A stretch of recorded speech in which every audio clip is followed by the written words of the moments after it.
Dengan segala hormat kami persilahkan. Ya, benar. Saya izin ya. Terima kasih. Izin ya. Assalamualaikum warahmatullahi wabarakatuh.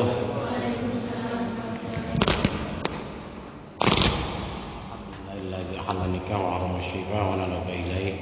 Asyhadu an la ilaha illallah wa la syarika lahu wa asyhadu anna Muhammadan abduhu wa rasuluh. Allahumma shalli wa sallim wa barik ala sayyidina wa habibina wa syafi'ina maulana Muhammad wa ala alihi wa ashabihi wa man tabi'ahum bi ihsan ila yaumil qiyamah. Qala ta'ala bi kitabil karim wa billahi minasyaitonir rajim. Bismillahirrahmanirrahim. Wa ankihul ayyama minkum was-salihin min ibadikum wa imaikum iyakunu fuqara yughnihimullahu min fadlihi wallahu wasi'un 'alim. Wa qala Rasulullah sallallahu alaihi wasallam khairun nisa'i imra'atun idza nazarta ilaiha sarratka wa idza amarta ata'atka. Ila akhir hadis wa nasai wa ghairihi bi sanadin sahihin. Teman-teman yang kami hormati, Kepala KUA Kecamatan Babakan Madang serta staf dan jajarannya, dan juga ucapan terima kasih pula kepada beliau yang telah menyampaikan beberapa pesan pada kita. Mudah-mudahan apa yang tadi telah disampaikan oleh beliau kepada KUA kita bisa bermanfaat dan bisa menjadikan suatu pegangan atau pengetahuan ilmu, dan bisa bermanfaat ya, sesuatu hal yang dilarang oleh agama perlu kita tinggalkan, karena kita tahu itu hal yang dianjurkan, diwajibkan oleh agama, dan itu harus kita laksanakan. Juga yang kami hormati para rekan-rekan penyuluh KUA Kecamatan Babakan Madang, Cecep dan yang lainnya, juga para calon pengantin ya. Calon pengantin baik laki-laki maupun perempuan yang alhamdulillah pada kesempatan ini bisa hadir di KUA Kecamatan Babakan Madang dalam rangka bimbingan ya. Bimbingan penasihatan atau badan penasihat pembinaan pelestarian perkawinan atau bimbingan pranikah dan keluarga. Hal ini sangat perlu dan bahkan sudah menjadi suatu keharusan ketika menjelang suatu pernikahan harus mengikuti kegiatan yang namanya bimbingan perkawinan pranikah sebagai persiapan untuk menuju perkawinan dan rumah tangga. Karena kita ini dalam menghadapi pernikahan dan rumah tangga itu dihadapkan oleh satu aturan ya, dihadapkan oleh satu aturan, baik aturan negara maupun aturan menurut syariat agama. Menurut aturan negaranya terkait dengan pernikahan itu sangat diatur. Dulu sebelumnya Undang-Undang Nomor 1 Tahun 74 itu mengatur bahwa pernikahan, diantaranya mengatur pernikahan boleh di bawah 19 tahun. Tapi untuk sekarang Undang-Undang Nomor 16 Tahun 2019 mengatur tentang usia pernikahan untuk saat ini minimal 19 tahun. Itu aturan negara yang mengatur diantaranya tentang usia pernikahan. Ini sudah cukup semuanya nih. Sudah cukup semua ya. Kalau nggak cukup berarti pulang lagi nih. 19 atau lebih ya. Pokoknya 19 atau di atasnya. Itu ketika belum 19 tahun KUA mungkin tidak bisa melayaninya, tidak bisa untuk melayani tentang pernikahan di KUA. Dan itu harus ada proses lebih lanjut lagi, misalkan melakukan satu dispensasi kemana, misalkan ke pengadilan. Tahu pengadilan? Pengadilan tahu nggak? Pengadilan agama. Ada pengadilan negeri umum, pengadilan agama. Pengadilan negeri di mana kita? Hah? Nggak tahu ya? Nggak tahu. Berarti jarang-jarang ulin umurnya. Jarang ulin di imam umurnya. Kalau pengadilan negeri itu pengadilan yang berbagai masalah ya tadi Jalan Tegar Prima dekat rumah saya itu ya, pengadilan negeri ya dekat rumah saya. Terus kemudian untuk pengadilan agamanya, pengadilan agama pernah lihat? Hah? Pengadilan agama belum tahu juga. Ya Allah, ini ulina kemana ya tuh? Ulina kemana? Ulina tahu? Hah? Itu di Pemda. Tahu Pekansari tahu nggak? Tuh Pekansari mah tahu. Rumah saya sebelah apa namanya? Sebelah utara Pekansari. Oh, situ. Pokoknya ada Gubuk Kereot di situ saya. Nah, sebelah utara Pekansari. Nah, di situ saya. Pengadilan agama sebelah sananya tuh. Terus lagi arah ke Pemda itu agama untuk mengurus. Nah tadi untuk mengurus misalkan apa dispensasi perceraian, apa namanya masalah-masalah keluarga, apa namanya harta warisan dan sebagainya, itu pengadilan agama. Posisinya Pemda jalan bersih itu pengadilan agama. Jadi Pakansari masuknya non mungkul atau ya Pakansari nyangkut Pakansari.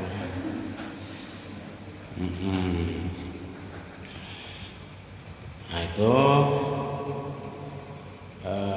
terkait dengan undang-undang perkawinan. Kemudian selain itu, dan undang-undang itu juga sebetulnya mengambil dari dasarnya adalah hukum Islam atau kompilasi hukum Islam.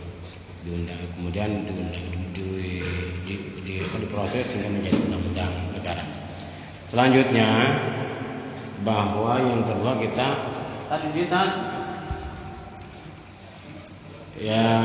kita juga dalam pernikahan itu, dalam pernikahan itu, karena nikah itu adalah ibadah, maka segala sesuatunya itu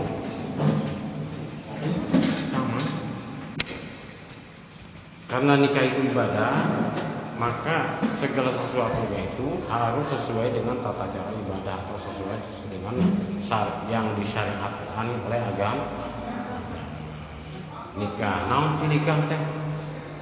Nah, ayeuna apa nikah? Nikah we. Nah, nikah naon nikah? Ada yang apa nikah? Nikah dalam satu pengertian ya, kami ambil dari kitab Fathul Akhir, di mana nikah itu ada dua pengertian, ada lugah, ada istilah ya, ada lugah pengertian secara umum, ada pengertian secara khusus syariat agama, menurut syariat agama. Di mana nikah secara umum artinya harus berkumpul, segala sesuatu yang berkumpul itu disebut nikah. Kucing kumpul laki jeung awe, nikah secara umum. Nah, pengertian secara umum. Pepohonan kurma laki jeung awe ngadieu non ngaji dina naonna gitu, misalkan dikawinkeun, nah itu disebut nikah. Pohon tangkal awi, tangkal bambu ya. Laki jeung awe nikah, itu nikah secara umum. Tapi nikah secara khususnya menurut syariat agama adalah al-aqdul masyhur al-mustamil ala syurutul arkan. Kami ambil dari kitab fikih Fathul Akhir yang bahas tentang pernikahan, yaitu al-aqdul masyhur al-mustamil ala syurutul arkan.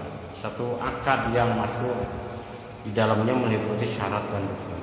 Nah, dalam nikah itu ada syarat dan rukun, sama seperti sholat.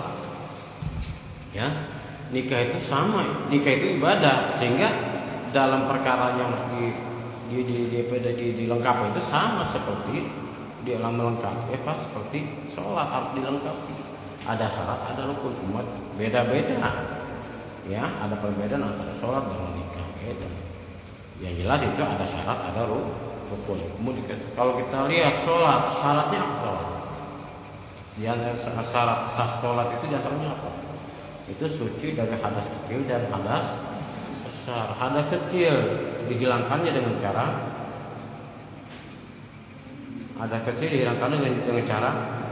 wudu. Kemudian hadas besar dihilangkannya dengan cara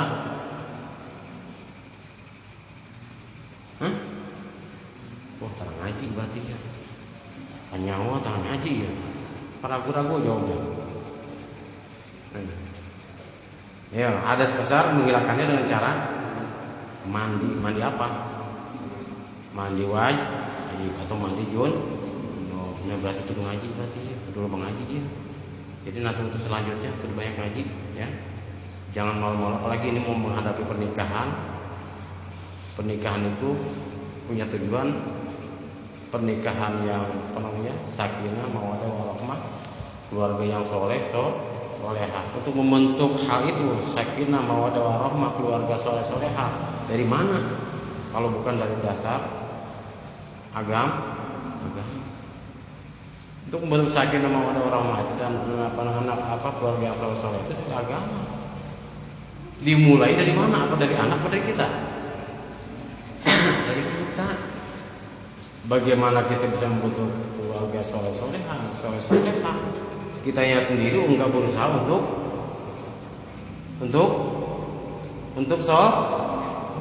saya punya anak soleh-solehah, tapi kitanya enggak mau berubah.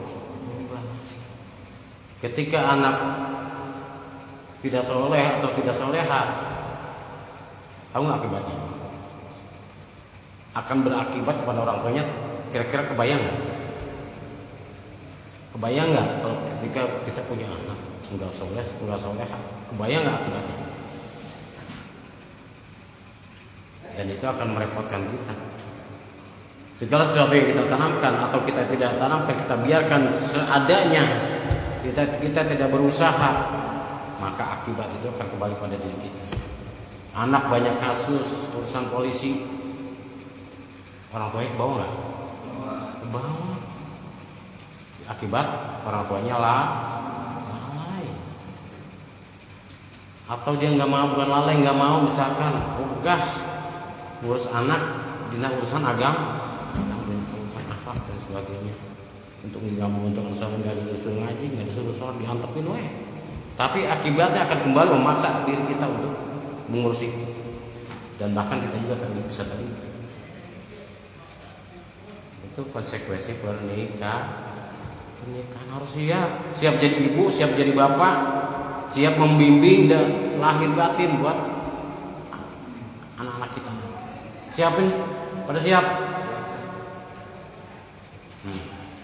Siap depan calonnya. Hati nama anak mana? Begitu, siap mah harus lahir batin. Ini juga calon ibunya nih. Siap nih? Siap memperbaiki diri, siap? Yang sholatnya masih bolong-bolong, lima waktunya masih ada? Masih ada ya. Upayakan mulai saat ini mau nikah, saya niat nikah ibadah. Saya niat nikah adalah ibadah. Segala sesuatunya harus sesuai dengan ibadah. Saya niat nikah ibadah. Kemudian saya niat memperbaiki diri saya. Saya niat memperbaiki diri saya, sholat lima waktunya jangan. Saya tekadkan saya nggak akan meninggalkan dalam keadaan bagaimana, termasuk dalam keadaan sakit, dalam keadaan gawe, dimanapun gawenya. Saya nggak pernah ninggalin sholat satu waktu, karena demi untuk diri saya dan keluarga saya. Paham ya? Untuk nambah pengetahuan agama itu, misalnya tadi ulangi, sholat yang lima waktu itu yang ditinggalkan. Satu, kemudian sempurnakan lagi sholatnya itu di masjid majlis atau di mushola dengan cara berjalan laki-laki. Siap ya? Insya Allah dari situ aja dulu bentuk diri kita dari situ aja dulu. Dari masalah dari situ. Insya Allah untuk selanjutnya kita akan lebih enteng membentuk diri kita itu ke arah yang lebih baik lagi. Ketika kita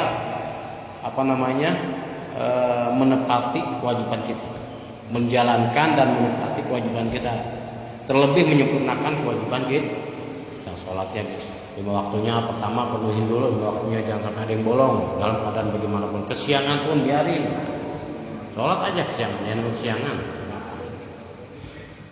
Tuh. Kemudian tadi kita berangkat sholat, sempurnakan lagi sholat jamaah. Ditambah lagi sholat qobliyah dan ba'diyah. Tuh. Insya Allah dari situ akan terbentuk diri kita. Tidak hanya sampai di situ, terus kita cari lagi, kita tambah lagi pengetahuan agama kita melalui pengajian. Yang bapak gabung karena ya, ini yang para pemuda yang masih pada merasa muda-muda, yang muda-mudi ya, muda-mudi juga, yang jangan merasa gengsi ya masuk ke pengajian karena mau masuk ikut ya. Masa saya gabung sama aki-aki, saya masih kasep, masih gabung sama aki-aki, dan itu jangan gengsi. Karena yang kita butuhkan bukan suasananya, tapi ilmunya yang kita butuhkan untuk diri kita dan keluarga kita nanti sebagai bekal kita. Tuh. Laki-laki gabung, karena apa gabung laki-laki. Yang penting kita bawa buku, bawa pulpen, tulis apa yang disampaikan. Ya, syukur-syukur manfaat pada saat itu bisa dijalankan. Ya, bisa juga nanti untuk keluarga kita nanti ke depan. Yang perempuan gitu juga, ya. Biar rajin ngajinya gabung. Banyak perempuan ngajian ibu. Kalau memang masih kerja, ambil waktu yang lebih bacaan Al-Qur'annya, ya. Bacaan Al-Qur'annya dibaguskan lagi atau dilancarin lagi. Kalau udah lancar ya diperbanyak lagi bacaan Al-Qur'annya, supaya lebih lebih berkah lagi, ya, lebih berkah lagi. Tuh. Itu terkait dengan masalah ibadah ya, ibadah itu sholat yang 5 waktu. Ya, tadi kembali lagi bahwa nikah itu sama seperti ibadah-ibadah yang lain, memiliki syarat dan rukun. Nah, kalau syarat nikah, apa itu syarat nikah? Syarat nikah itu satu, harus dalam keadaan beragama Islam. Nggak bisa satu Islam, satu bukan Islam, nggak bisa dalam Islam. Ya. Kemudian Islam yang bagaimana? Itu tadi Islam yang betul-betul melaksanakan kewajiban dari Allah. Jangan dalam keadaan fasik. Ya. Ada bahkan dikatakan ya, karena syarat itu tidak ada atau kurang, maka kesempurnaan nikah itu tidak sempurna. Ketika syaratnya itu tidak sempurna juga, sholatnya jarang-jarang, ya, pernikahannya juga atau terkurangi kesempurnaan. Ujar ibadahnya jarang, rasanya nggak dijalanin, berarti termasuk orang yang fasik. Maka karena syaratnya itu kurang, hukum pernikahan itu menjadi kurang sempurna. Dia sempurnakanlah dengan memperbanyak ibadah, mulai ada hal-hal yang pernah kita lakukan dulu yang kita lakukan, yang kita banyak salat tobat, mohon ampun pada Allah, banyak istighfar, mohon ampun pada Allah. Ya. Kemudian itu yang tadi pertama adalah Islam. Kemudian yang kedua balik, ya. Yang kedua syarat nikah itu yang kedua adalah balik. Apa itu balik? Balik teh. Ini semuanya sudah sembuh apa enggak? Enggak, ada yang dari luar ya. Dari mana nih? Jakarta, berarti enggak ngerti sana ya. Enggak ngerti etik acam berarti. Ya. Semua yang lain ngerti semuanya ya. Ya, kita bahasa Indonesia aja ya. Karena saya juga bahasa Indonesia, Melayu, bahasa ya. Yang kedua balik. Non balik teh. Orang Sunda sering banget mau balik, siapa terbalik. Orang Sunda kan. Nah, balik teh non balik. Nah, coba dipikir-pikir non balik hotel.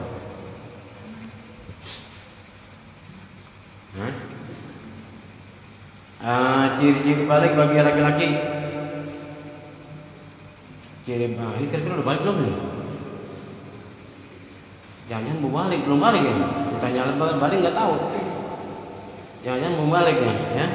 Ciri-ciri balik laki-laki yaitu mimpi jima atau keluar sperma waktu tidur, ya?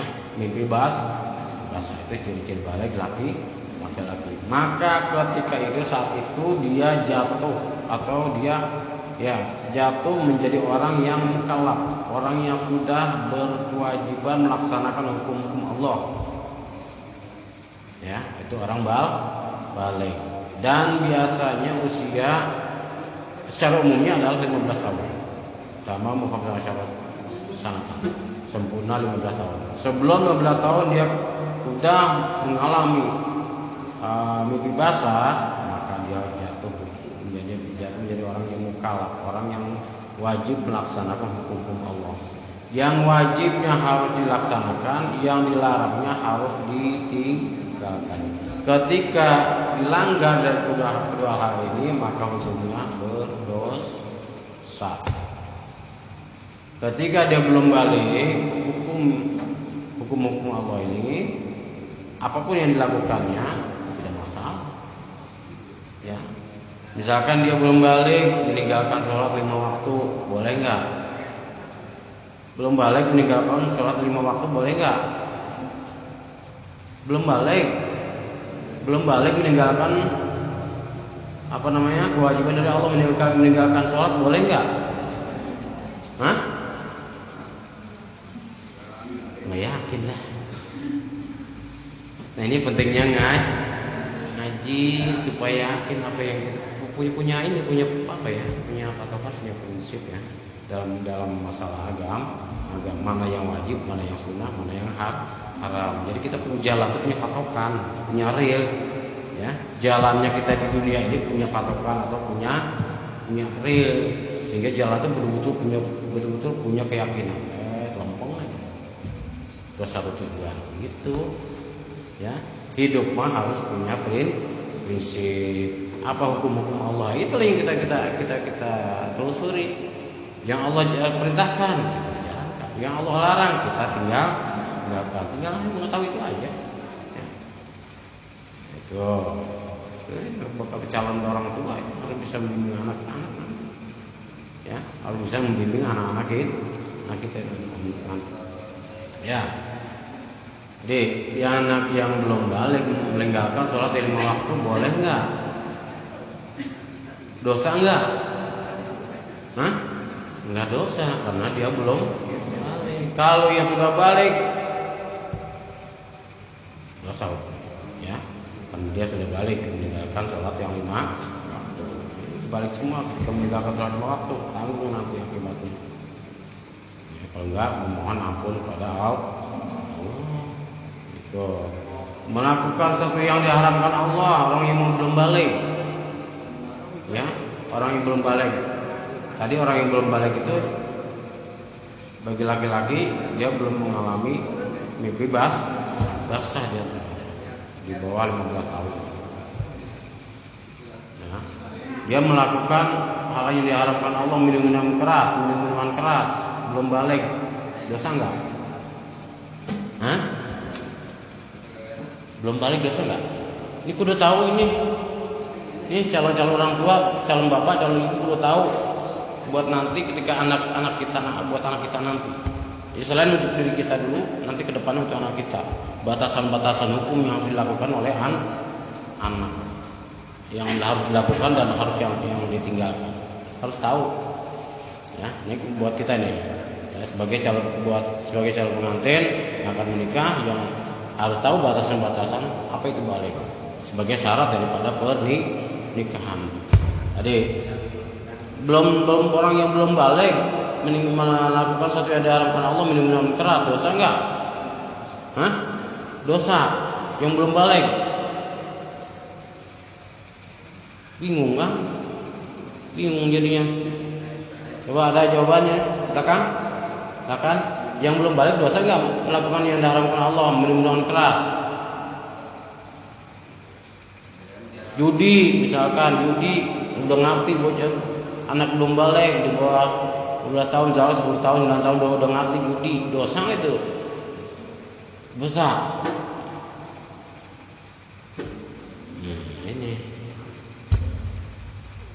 ya saya kasih pengertian, saya kasih pemahaman ya, bahwa orang yang belum balik apapun yang dilakukannya, yang termasuk dia diharamkan Allah, ketika dia lakukan nggak dosa. Minum-minuman keras, judi, tapi jangan disuruh, jangan. Belum dosa, judi, minuman keras nggak apa-apa, dan kayak gitu. Tapi yang dosa adalah orang yang melihatnya, terutama orang tua. Kalau kita melihat dan biarkan, meskipun kita bukan orang tuanya, dosa kita. Kita dewasa nih, melihat anak-anak lagi judi, minum-minuman keras, dan melihat, kita membiarkan, dosa kita. Meskipun itu bukan anak kita. Yang dosa orang dewasa, paham ya? Nggak dosa buat dia, tapi yang dosa orang dia masa itu orang yang belum balik. Ya kalau udah ini udah lewat, ya.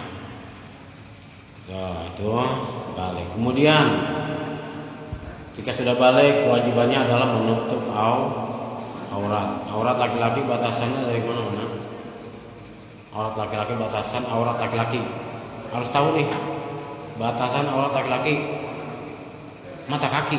Terus ya sampai mana? Sampai ke apa itu? Di atas apa? Pusar. Mata kaki sampai atas pusar. Ada lagi? Ada lagi? Ya Allah, ini penting banget ngaji. Ngaji di rumah ya. Di rumah ada ustaz juga. Majelis taklim banyak kan di rumah ya. Di lingkungan masing-masing nih ustaz atau majelis taklim banyak di rumah ya. Karena mengaji dah. Ngaji apapun yang disampaikan kita dengerin, kita catat, telan, kita simak. Ya. Itu batas. Nah termasuk kayak seperti tadi, batasan aurat laki-laki adalah ya, dari atas usus sampai bawah lutut. Ketika laki-laki keluar kemana-mana, keluar rumah, kelihatan pusarnya, kelihatan lututnya, itu hukumnya haram. Biarpun laki-laki ketemu laki-laki, ya, biarpun laki-laki ketemu laki-laki, ketika lihat pusar dan dengkulnya mana-mana, itu hukumnya haram. Itu dosa yang nggak terasa, itu biasanya dosa yang tidak terasa, melanggar hukum Allah. Ketika kita banyak melanggar hukum Allah, jangan diharapkan banyak keberkahan. Ya. Jangan diharapkan banyak keberkahan. Kemudian itu tadi batasan. Jadi batasan aurat laki-laki itu adalah dari bawah lutut, ya, bawah lutut aja. Yang penting di bawah lutut sampai di atas lutut. Ketika sholat pakai anduk aja, pakai anduk doang gitu. Anduk menutupi pusar dan bawah lutut, sah sholatnya.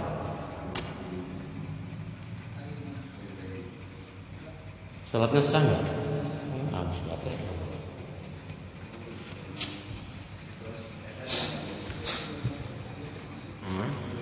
Laki-laki sholat pakai anduk enggak? Ya, di atas menutupi atas pusar dan sampai bawah lutut. Sholatnya sah nggak? Sah. Karena apa? Karena sudah menutupi aurat, cuma tidak sok. Kemudian balik bagi perempuan, beda laki dengan perempuan. Bakal batasan akhir sama, yaitu sempurna 15 tahun. Sebelum 15 tahun, nah itu beda-beda.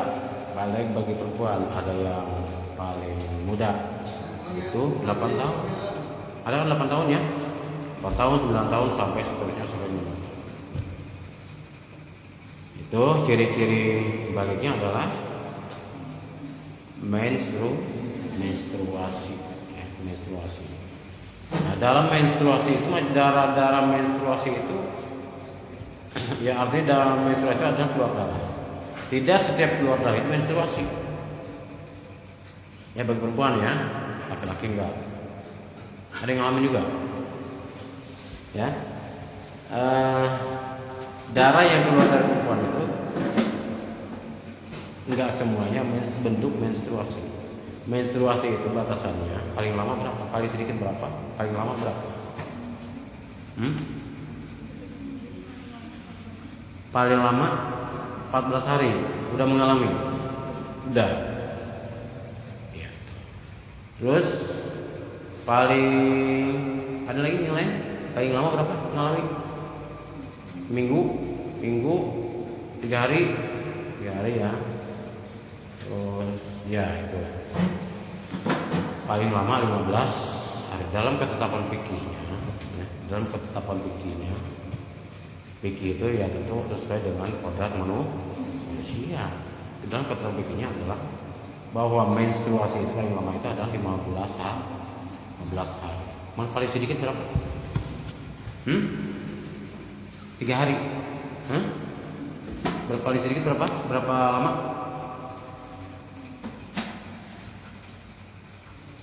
Ini pesan.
Kita lanjut.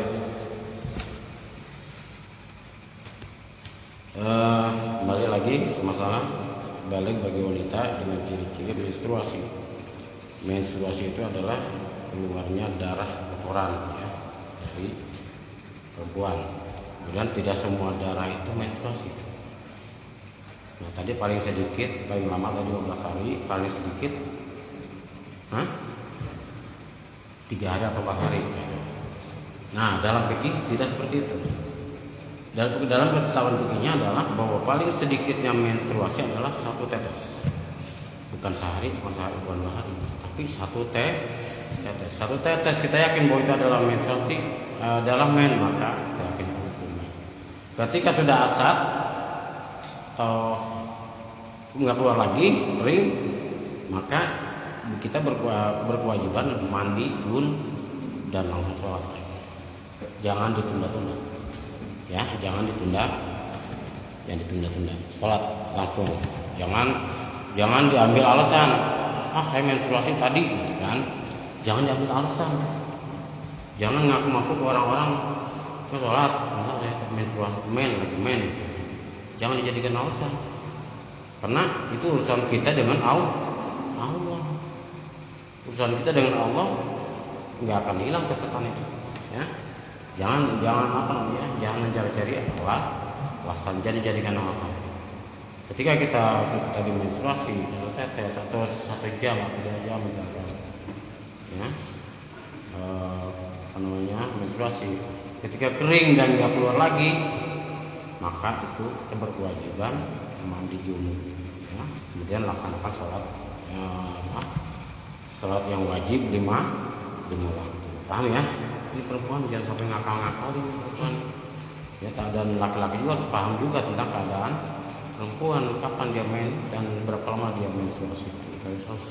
Harus jujur bagi perempuan. Ya. Itu harus ada keterbukaan pada suami. Ya. Kemudian selain itu bagi yang sudah balik itu berkewajiban menutupi aurat bagi laki bagi perempuan batasannya.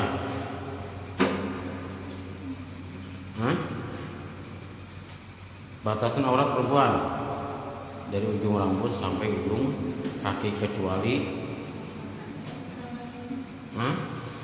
telapak tangan doang. Telapak tangan doang. Mukanya enggak. Iya, muka ditutup semuanya. Enggak ada. Ya. Kecuali muka dan telapak tangan. Seperti dalam keadaan sholat. Menutup aurat itu seperti dalam keadaan sholat. Baik di dalam sholat maupun di luar sholat, hukum menutup aurat adalah wajib. Cuman kewajiban menutup aurat itu ketika keluar rumah yang ada orang lain yang bukan mahram, itu kewajiban menutup aurat. Ya. Kemudian itu syarat ya, baru syarat daripada pernikahan. Kemudian rukun. Apa itu rukun nikah? Ya. Rukun nikah itu satu, harus ada mempelai laki. Yang kedua sudah mempelai. Yang ketiga harus ada wali. Ya. Yang keempat 2 orang saksi. 2 orang apa? Ada 2 orang saksi. Yang kelima adalah ijab ulangi biar apa? Ya, biar apa nih? Jangan sampai nanti rukun nikah yang belum lengkap mesti diderken. Untuk ulah, ya, lawaka. Jadi lengkapi dulu keberadaannya, ya, keberadaan rukun nikahnya. Ya. Satu harus ada laki-laki, yang kedua harus ada perempuan, yang ketiga wali, yang keempat yang kelima. Bagaimana yang pertama mempelai laki-laki, yang kedua mempelai laki-laki? Bisa enggak? Kawin kenaun. Ucing laki-laki jeung laki gembung. Sakit ucing. Sakit teh ucing, embe laki-laki jeung laki gembung. Ieu mah jelema sok aya kitu. Dalam Islam tidak bisa dinikah. Ya. Binatang aja nggak mau, laki-laki ketemu laki-laki nggak mau, yang ada belut. Yang ada lu coba bersaing untuk mendapatkan wanita. Jangan sampai kayak gitu. Alhamdulillah itu melanggar sunnatullah. Bukan karena Allah, itu penyakit yang harus diobati. Namanya. Udah diobati atau lain-lain masalah Allah kayak begini. Enggak. Itu adalah penyakit yang harus diobati ke dokter atau ke psikologi, psikiater, ya. Kayak gitu harus diobati. Itu penyakitnya. Ketika kita lakukan hal itu, kita ikuti nafsu kita, laki-laki perempuan suka alhamdulillah min zalik. Hal itu memang bukan berarti tidak pernah terjadi. Bukan baru terjadi saat-saat ini, tapi zaman Nabi, sejak zaman Nabi apa itu? Nabi Lut, silakan baca sejarahnya, apa akibat yang azab Allah yang ditimpakan kepada umat Nabi Lut. Silakan baca itu. Jangan sampai terjadi pada daerah kita, negara kita, jangan sampai terjadi. Alhamdulillah. Ketika kita terus melanggar hukum Allah, melanggar sunnatullah, maka Allah akan mengazab. Alhamdulillah. Ya. Nah Itu dalam pernikahan itu yang ada adalah pertama laki-laki, yang kedua perempuan. Ulang-ulang dua-dua anak plus dua anak min masih listrik gitu nyala ya, listrik kabelna dua kahiji kabel min, yang kedua plus yang plus naon jadina moal hurung, moal manfaat, moal bisa menerangi kita, nggak ada manfaat, yang ada mador kebakaran. Iya, itu melanggar sunnatullah. Itu ada atas, ada bawah, ada kiri, ada kiri ini ya, ada kiri, ada kanan, ada depan, ada sunnatullah. Ketika batu dijatuhkan ke atas, dilemparkan ke atas, maka akan jatuh ke itu namanya sunnatullah. Hukum Allah.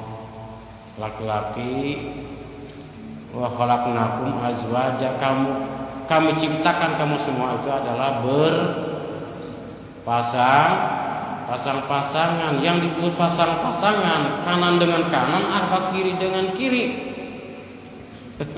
Apa kanan kiri? Kanan kiri, pakai sendal jepit, kanan semuanya. Itu melanggar sunnatullah. Pakai sendal jepit kiri semuanya. Manfaat atau madorat? Madorat. Nyeblok bisa.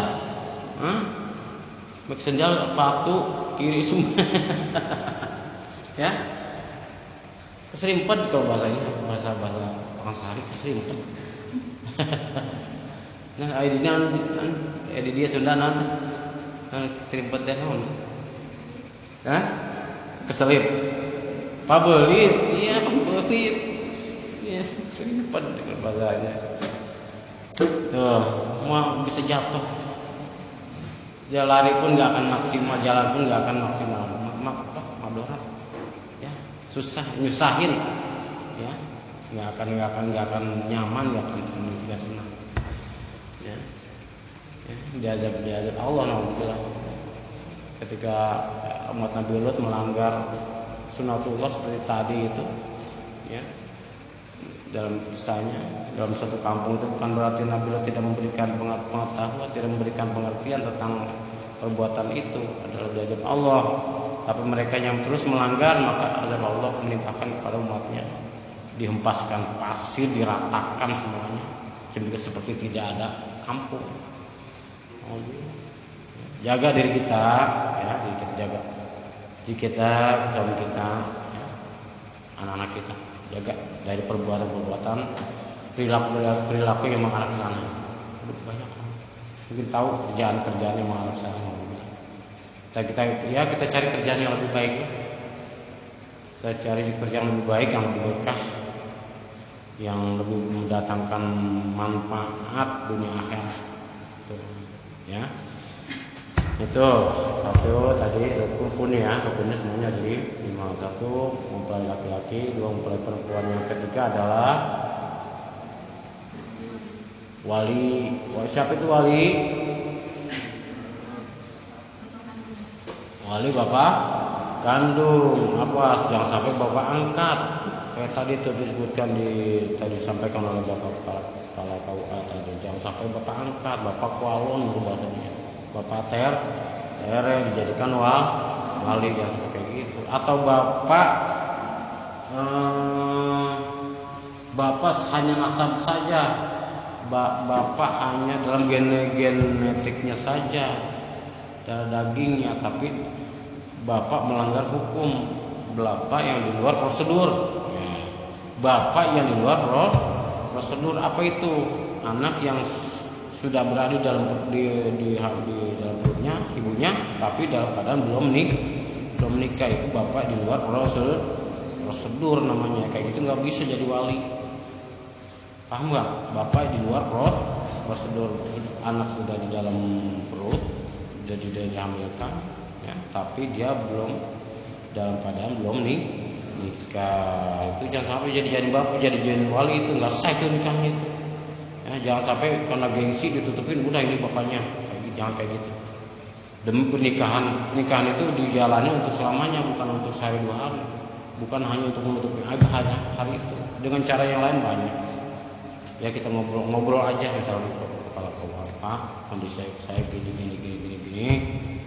Ya udah, saya minta diwalikan aja oleh Bapak, oleh kepala KUK. Nggak bisa yang lain, nggak bisa. Kalau wali yang tadi itu, wali disebut wali hakim ya. Kasus seperti tadi itu nggak bisa diwalikan oleh siapapun. Kan wali itu bisa bapak kandung, bisa kakek, bisa uak, bisa paman, bisa kakak kandung laki-laki, bisa adik kandung laki-laki yang dewasa, atau bisa saudara misal laki-laki dari bapak, bisa, ya, bisa menjadi menjadi wali. Tapi kalau kasus yang seperti tadi nggak bisa digantikan oleh siapapun kecuali kepala pihak KU menjadi wali. Ngomong aja kayak gitu. Jangan sampai kita mengorbankan diri kita, pernikahan kita tidak sah selamanya karena tadi menutupi rasa malu. Jangan sampai kayak gitu. Kesian diri kita dan anak-anak kita. Jangan sampai kayak gitu. Ya. Ketika kita nikah nggak sah, anak juga nanti nikahnya diwalikan sama bapak itu nggak sah lagi. Paham nggak? Ketika kita nikah ini hukum syariatnya nggak sah. Kemudian si bapaknya itu menikahkan anaknya lagi, maka hukum nikahnya anak itu nggak sah lagi. Paham nggak? Akan beruntun terus berantai ketidaksahan pernikahan keluarganya sampai seterusnya. Karena akibat tadi menutupi nggak punya cara. Karena mungkin nggak punya cara lain. Ya, saya kasih tahu seperti itu. Makanya jaga ya anak kita sampai menjadi korban seperti itu. Ya. Kemudian tadi wali ya? Wali itu jalurnya dari bapak, jangan dari ibu. Jalur dari bapak semua. Kakek dari bapak dan kakek dari ibu, ya. Kakek dari bapak. Kemudian uak dari bapak. Buah itu kakaknya paman, adiknya bapak. Kemudian kakak kandung atau adik kandung yang dewasa. Kemudian saudara misan anak dari uak dari jalur bapak itu bisa jadi wali. Anak paman, ya, saudara misan dari adiknya bapak itu bisa jadi wali. Adik bapak yang laki-laki. Adik bapak yang laki-laki, bukan adik bapak yang perempuan, Pak. Adik bapak yang laki-laki. Tuh. Tapi udah lengkap semuanya nih. Lengkap ya. Enggak ada masalah ya. Sama wali enggak ada masalah. Alhamdulillah ya. Kemudian saya pesankan lagi ya itu. Ngaji lagi ya. Di rumah ngaji lagi. Baik laki-laki maupun perempuan ngaji lagi, perbanyak pengetahuan tentang agama sehingga dalam menjalani keluarga, menjalani hidup kita pribadi dan keluarga pun betul-betul sesuai dengan real agama. Karena hidup dengan agama ini, dengan berjalan dengan agama itu, ya ibarat kita berada di jalur real yang lurus biar nggak bulak-balik, biar nggak nyasar kemana-mana bahaya. Yang kitanya itu udah dibagiin belum? Yang bacaan itu belum ya? Itu apa? Di kertas apa? Bacaan. Nah itu ya silakan dibuka ya.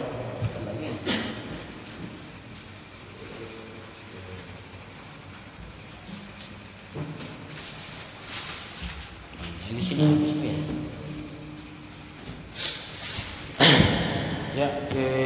Baca nih. Kalau yang enggak megang di foto aja ya. Kalau yang megang di foto aja dibaca. Bukan ya. Ya. Ini bacaan doa ya. Ketika kita menjadi seorang yang sudah menjadi suami istri, ada meletakkan batin ya, atau hubungan suami istri. Nah, itu ada doa yang harus kita baca. Doa mohon ampun, mohon perlindungan kepada Allah dari gangguan setan.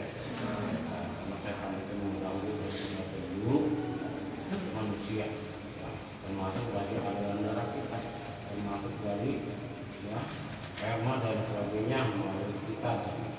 Ketika setan sudah bergabung bercampur maka perilaku setan akan mengikuti. Ya. Ketika setan bergabung bercampur di situ maka otomatis ketika jadi anak setan akan mengikuti perilaku setan. Baca doa yang baik. Ya. Dibuka, baca sama-sama. Ya. Di sini ada doa Bismillahirrahmanirrahim. Allahumma jannibna syaitan wa jannibi syaitan ma razaqtana. Allahumma jannibna syaitan wa jannibi syaitan ma razaqtana. Baca sama-sama. Terus Bismillahirrahmanirrahim.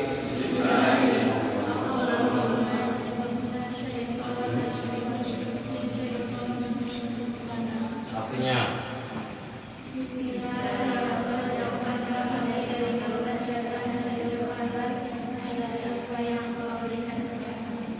terus kemudian setelah itu setelah memperbaiki ada kesunahan bersih-bersih ya. Bersih-bersih kemudian disunahkan berwudu. Mau mandinya atau sebelumnya mau mandi ya, mau mandi pada kesunahan berwudu. Sebelumnya sholat dulu sunah. Kemudian setelah itu ada kewajiban mengenai mandi junub. Mandi junub itu bagi laki-laki ya, sperma. Bagi perempuan ya, setelah menstruasi kita kewajiban mandi junub. Setelah melahirkan belaga kemudian permisi kita kewajiban mandi junub dengan niatan seperti ini. Umumnya seperti ini ya, doa mandi junub. Ini kita baca doanya sebelum kita menggunakan air ke badan kita. Baca sama-sama. Bismillahirrahmanirrahim. Nawaitu Rasul akbar Jamil badani Wa ta'ala. Baca sama-sama. Nawaitu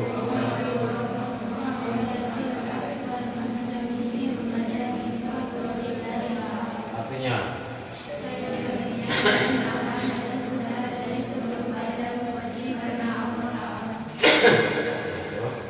niat sebelum kita mengguyurkan air ke badan kita. Bagian mana dulu sunnah yang kita guyur, kita siram sunnahnya. Ya, ada lagi yang lain apa? Bagian mana dulu? Kepala sebanyak 3 kali. Kemudian selanjutnya silakan anak sebanyak 3 kemudian sebelah kiri. Kemudian kita ratakan dengan jari kita ketemu pada bagian yang banyak rambutnya sehingga tidak terhalangi tadi air mandi kita sampai pada koriko sebagainya. Ya, saja masih banyak yang harus sampaikan terbatas ya. Dan saya mohon pesan lagi jangan sampai lupa. Ini ngaji.